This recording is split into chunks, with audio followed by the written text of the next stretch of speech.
আন্তর্জাতিক সংবাদে সবাইকে স্বাগত। সুপ্রিয় দর্শক শ্রোতা, পৃথিবীতে চলছে তৃতীয় বিশ্বযুদ্ধ। ইরান ইসরায়েল চলছে পাল্টাপাল্টি হামলা, লেবাননে হামলা চালাচ্ছে ইসরায়েল, আমেরিকা, সিরিয়া ধ্বংস করা দিয়েছে মুসলিমদের ঘাঁটি। সুপ্রিয় দর্শক শ্রোতা, জানিয়ে দেব আমাদের হাতে থাকা সর্বশেষ আন্তর্জাতিক আপডেট বাংলা সংবাদ। শুরুতেই থাকতে সংবাদ শিরোনাম, এরপর জানাবো বিস্তারিত। গাজায় দখলদারদের আগ্রাসনের প্রতিবাদে ইসরায়েলি বিমান ঘাঁটিতে হাইপারসনিক ক্ষেপণাস্ত্র হামলা চালালো ইয়েমেন।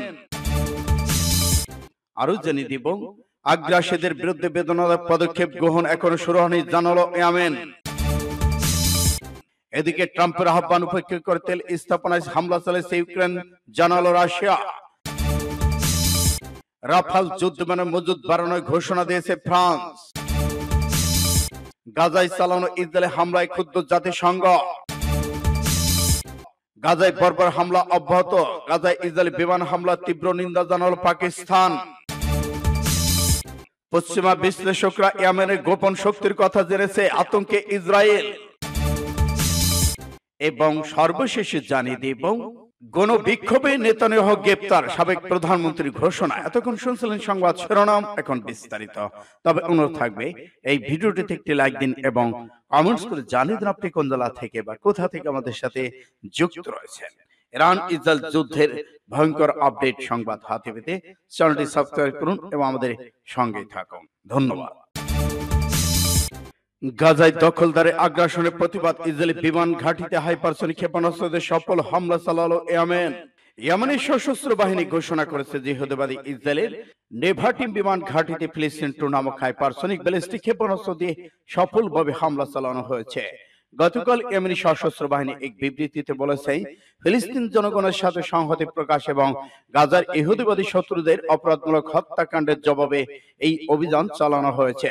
ইয়েমেনি বাহিনী মুখপাত্র ব্রিগেডিয়ার জেনারেল ইয়াহিয়া সারি বলেছেন, অভিযানের মধ্য দিয়ে লক্ষ্য অর্জন করা হয়েছে। এর আগের দিন ইসরায়েলের দক্ষিণ অঞ্চলে বেশ কয়েকটি এলাকায় সাইরেন বেজে ওঠে। ইসরায়েলের দখলদার সরকার দাবি করে তারা ইয়েমেন থেকে ছোড়া একটি ক্ষেপণাস্ত্র প্রতিহত করেছেন। ইয়েমেনি বিবৃতিতে সতর্ক করা হয়েছে, গাজা ইসরায়েলি আগ্রাসন বন্ধ না হলে ইসরায়েলের অভ্যন্তরে হামলার লক্ষ্যবস্তু তালিকা বাড়বে। ইয়েমেনি সশস্ত্র বাহিনী আরো জানিয়েছে, গাজায় ফিলিস্তিনদের বিরুদ্ধে কোনো হত্যার ঘটনায় আরব জাতি চুপ থাকবে না। সূত্র পাস টুডে এসআই। আগ্রাসীদের বিরুদ্ধে বেদনাদায়ক পদক্ষেপ এখনো শুরু হয়নি, জানালো ইয়েমেন।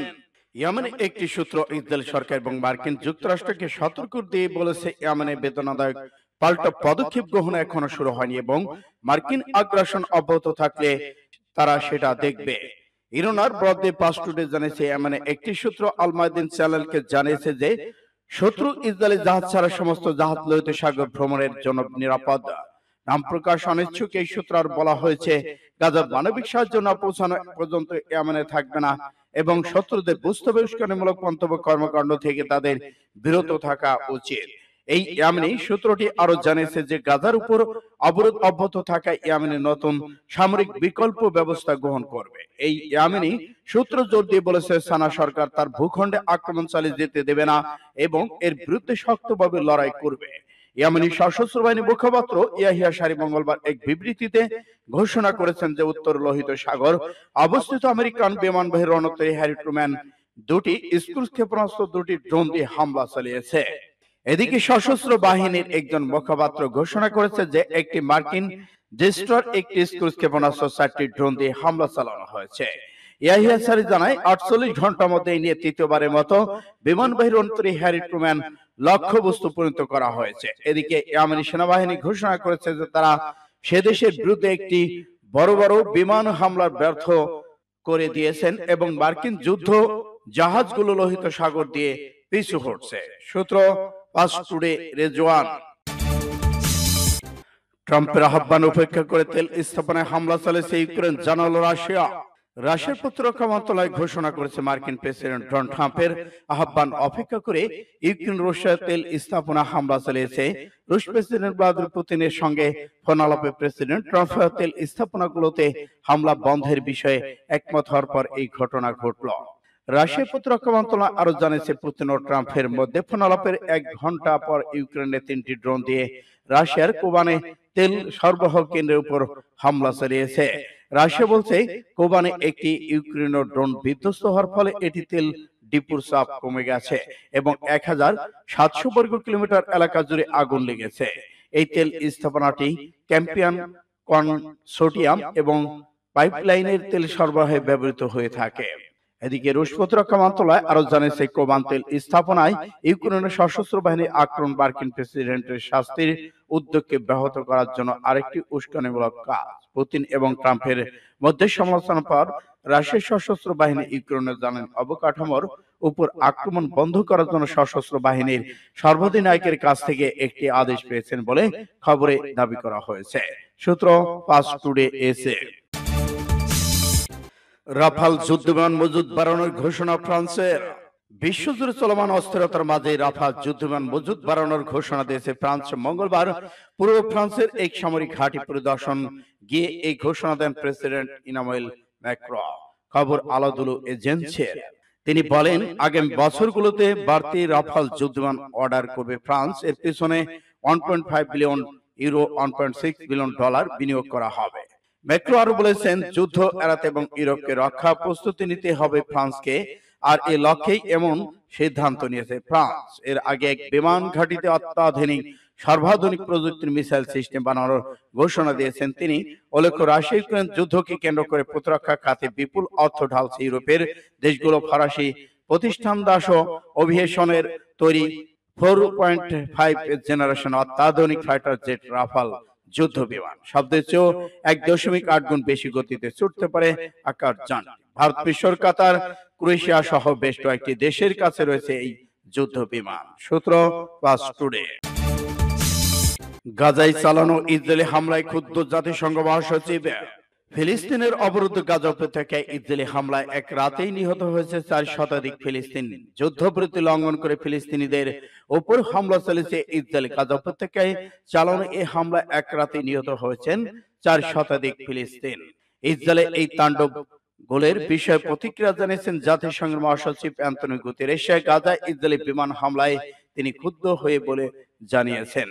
একই সঙ্গে যুদ্ধবিরতি মেনে চলতে আহ্বান জানিয়েছেন জাতিসংঘের এই মহাসচিব। বুধবার এই তথ্য জানিয়েছেন সংবাদ মাধ্যম আল জাজিরা। সংবাদ মাধ্যমটি জানিয়েছে, গাজায় ইসরায়েলি বিমান হামলায় তিনি ক্ষুব্ধ বলে জানিয়েছেন জাতিসংঘ মহাসচিব Antonio Guterres. Social media platform x নিজের অ্যাকাউন্টে দেয়া এক পোস্টে তিনি একথা জানান। সূত্র ফাস্ট টুডে। গাজায় বর্বর হামলা অব্যাহত। গাজায় ইসরায়েলি বিমান হামলা তীব্র নিন্দা জানালো পাকিস্তান। গাজা উপত্যকায় ইসরায়েলি বিমান হামলা তীব্র নিন্দা জানিয়েছে পাকিস্তান। দেশটির পররাষ্ট্র মন্ত্রণালয় গতকাল গাজা ইসরায়েলি বিমান হামলা তীব্র নিন্দা জানিয়ে একটি বিবৃতি প্রকাশ করেছেন।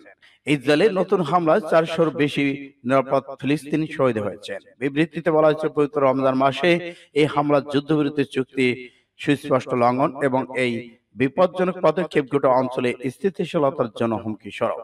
গাজা তথা পশ্চিম এশিয়া অবিলম্বে স্থায়ী শান্তি প্রতিষ্ঠার জন্য সহিংসতা বন্ধ এবং কূটনৈতিক প্রচেষ্টা পুনরায় চালু করতে আন্তর্জাতিক সম্প্রদায়ের প্রতি আহ্বান জানিয়েছে পাকিস্তান। দখলদার ইহুদিবাদী ইসরায়েল গতকাল মধ্যরাত থেকে অবরুদ্ধ গাজা উপত্যকায় পুনরায় হামলা শুরু করেছে। খনি প্রধানমন্ত্রী বেনিয়ামিন নেতানিয়াহু এবং যুদ্ধমন্ত্রী ইসরায়েলি কাটজের নির্দেশে ইসরায়েলি সেনাবাহিনী গাজা উপত্যকায় বিরুদ্ধে পুনরায় গণহত্যা শুরু করেছেন। এর মধ্য দিয়ে কার্যত যুদ্ধবিরতি সমাপ্তি ঘোষণা করেছেন বর্বর এই বাহিনী। পশ্চিমা বিশ্ব ইয়েমেনের অজানা শক্তির কথা জেনে গেছে। আতঙ্কে ইসরায়েল। বিশেষজ্ঞদের উদ্ধৃতি দিয়ে ইউরোপীয় সমাজ সংস্থা জানিয়েছে, এটি মার্কিন সামরিক বাহিনীর জন্য একটি বড় সতর্কতা বার্তা হচ্ছে। ইয়েমেনেরা কয়েক বছর ধরে কঠিন পরিস্থিতিতে এবং হাজার হাজার বিমান হামলার মধ্যে লড়াই করেছে এবং তাদের অমূল্যায়ন করা উচিত নয়। বিশেষজ্ঞদের উদ্ধৃতি দিয়ে ইউরোপীয় সমাজ সংস্থা জানিয়েছে, এটি মার্কিন সামরিক বাহিনীর জন্য একটি সতর্ক বার্তা। ইয়েমেনরা কয়েক বছর ধরে কঠিন পরিস্থিতিতে হাজার হাজার বিমান হামলার মধ্যে লড়াই করে যাচ্ছে, কিন্তু তাদের একটু দমেনি। সাম্প্রতিক দিনগুলোতে মার্কিন president Donald Trump shipping line মুক্ত করার অজুহাতে দেশটির সেনাবাহিনীকে আক্রমণ করার নির্দেশ দিয়েছেন। এ প্রসঙ্গে মার্কিন যুক্তরাষ্ট্র বারবার তার আক্রমণাত্মক কর্মকাণ্ডের মাধ্যমে এমনকি লক্ষ্যবস্তু করেছে আমেরিকার সব কর্মকর্তারা দাবি। বিপরীতে এসব হামলার ফলে কেবল বেসামরিক নাগরিক নিহত হচ্ছে এবং এমনই সশস্ত্র বাহিনীর সক্ষমতা আরো দুর্বল করতে পারে। ওনার উদ্ধৃতিতে পাস টুডে জানিয়েছে ইয়েমেনের যে কোনো দুঃসাহসিক কর্মকাণ্ডের বিরুদ্ধে মার্কিন সরকারকে সতর্ক করেছে পশ্চিমা বিশেষজ্ঞরা। তারা বলেছে ইয়েমেনরা কয়েক বছর ধরে কঠিন পরিস্থিতি এবং হাজার হাজার বিমান হামলার মধ্যেও লড়াই করে চলেছে, তাদের অবমূল্যায়ন করা উচিত নয়। নেতানিয়াহুকে গ্রেপ্তারের বিরুদ্ধে গণবিক্ষোভের আহ্বান সাবেক প্রধানমন্ত্রীর। ইসরায়েলের প্রধানমন্ত্রী বেনিয়ামিন নেতানিয়াহুর বিরুদ্ধে গণবিক্ষোভের আহ্বান জানিয়েছেন দেশটির বিরোধী নেতা এবং সাবেক প্রধানমন্ত্রী ইয়ার লাপিদ। এক্সরে এক পোস্টে তিনি এই আহ্বান জানান। খবর আল জাজিরা। আল জাজিরার প্রতিবেদনে বলা হয়েছে ইসরায়েল বিরোধী নেতা এবং সাবেক প্রধানমন্ত্রী ইয়ার লাপিদ গাজায় যুদ্ধ পুনরায় শুরু করার পর নেতানিয়াহু সরকার বিরুদ্ধে গণবিক্ষোভের আহ্বান জানিয়েছেন। অভিযোগ করেছেন ইসরায়েলের সরকারে কোনো রেড লাইন নেই। এক পোস্টে লাপিদ লিখেছেন সমগ্র জাতিকে একত্রিত হয়ে বলতে হবে যথেষ্ট হয়েছে। তিনি আরো লিখেছেন আমি আপনাদের সকলকে আহ্বান জানাচ্ছি, এটি আমাদের মুহূর্ত, এটি আমাদের ভবিষ্যৎ, এটি আমাদের দেশ, রাস্তায় নামুন। এর আগে গতকাল লাপিদ নেতাকে পদত্যাগের জন্য চাপ দিয়ে বলেছেন ইসরায়েল তার উপর আস্থা হারিয়ে ফেলেছে। এদিকে মঙ্গলবার রাতে তেল আবিবে হাবিবা ইস্কারে জড়ো হন প্রায় 40,000 মানুষ। নেতানিয়াহু সরকার বিরুদ্ধে তাদের ক্ষোভ প্রকাশ করেন। বিক্ষোভের মূল কারণ হল নেতানিয়াহুর পক্ষ থেকে অ্যান্টনি জেনারেল গালি বাহারাব মিয়ারা এবং গোয়েন্দা সংস্থা শীত বেতের প্রধান রনেন বারকে অপসারণ পরিকল্পনা। বিক্ষোভ করেন নেতানিয়াহুর মিস্টার অ্যাবন্টমেন্ট অবাঞ্ছিত ঘোষণা করে এবং এই তেল আবিব জাতীয় থিয়েটার ভবনের দেওয়ালে এই বার্তা প্রদর্শন করে। সূত্র ইত্তেফাক NN।